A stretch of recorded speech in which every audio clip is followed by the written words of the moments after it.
backing plates that the electrical contacts are set to are solid marble.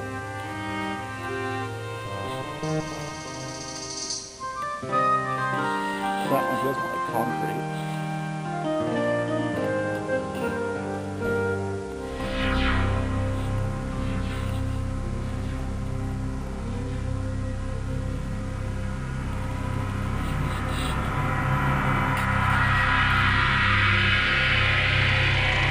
Hey everybody, CT Hippo here. Today I am at Roche Harbor out on San Juan Island, and the monstrosity behind me is a 275 horsepower Fairbanks Morse 3-cylinder engine that was part of the power plant for this place. The island did not get power from the mainland until the 1950s, and so up until that point this was the only source of electricity on the island. This is actually the second generator that was built here. The first one's over here. This is a 2-cylinder, 175 horsepower, I think they said it was. I have to go back and look at the sign. You see they've replaced the crankcase cover with plexiglass so you can see the connecting rod and the bearing in there.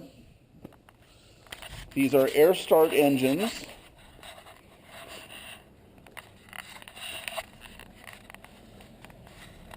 And provided electrical power to run the machine, not only lighting for the facilities, but also power to run the machinery for the kilns. What's interesting is that one for sure, and I think to some extent this one, are still in operable condition. They've cheated a little bit to make it work, but if you look over here,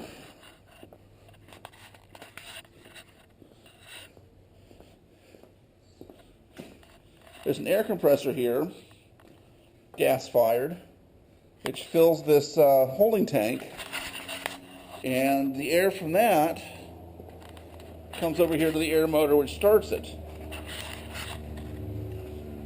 There's overhead chain fall for doing maintenance on it, and where'd it go? That tank up there is probably the cooling system.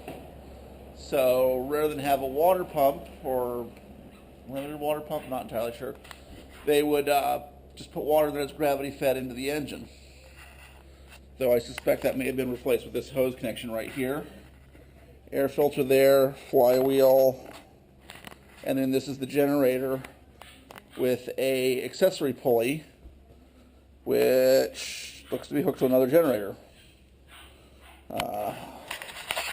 There's some about 4-gauge cables come out of it. The big silver pipe here is the exhaust,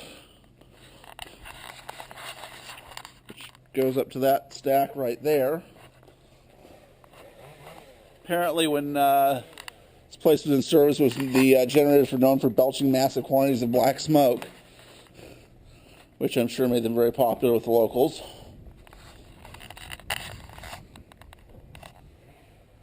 It's interesting that it took an object this size to generate 275 horsepower when a modern outboard engine can produce that in less than the size of one of those crankshafts, crankcases.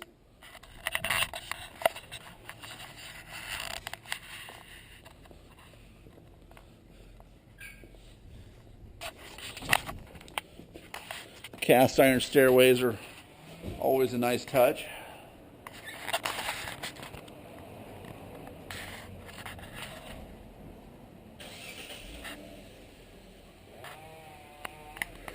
These holes in the flywheel are, you can stick a long wooden pole in there and pull it around to get it to the correct position for the air motor to start it. These types of generators can only start in, or types of engines can only start in certain positions in their rotation, and so they'd have to be pulled around into the right position before they would fire. This is the switch panel, which has obviously seen better days. Most likely these gauges would have read voltage, amperage, and frequency, and I would guess this was the fine adjustment on the frequency to synchronize it, if they even bothered. Probably older system for the first generator. This is very similar to what we saw at the lower powerhouse at Wolf Creek. So again, probably 1910s vintage. State-of-the-art, all electrical, post and tube wiring.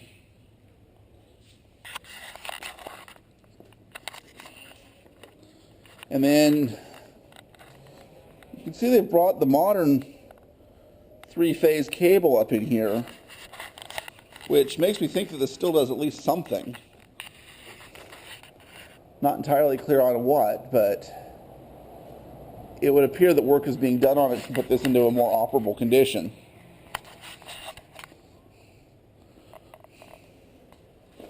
This is the old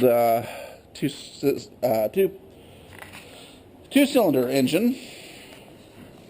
There's those cables coming out of there.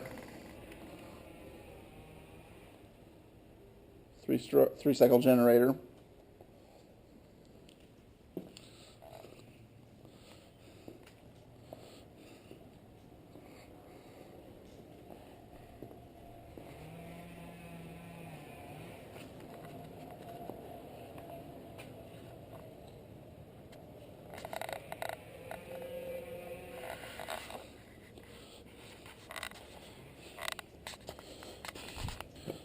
Those are probably 4-inch bolts holding the flywheel on. You can see where they had to cut out the foundation, make room for the flywheel and the generator.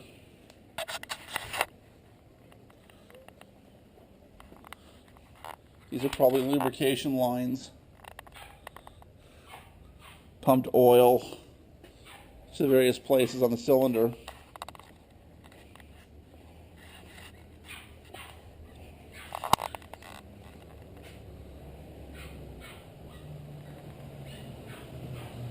Spark plugs possibly, oil pump possibly, I'm not sure what that is.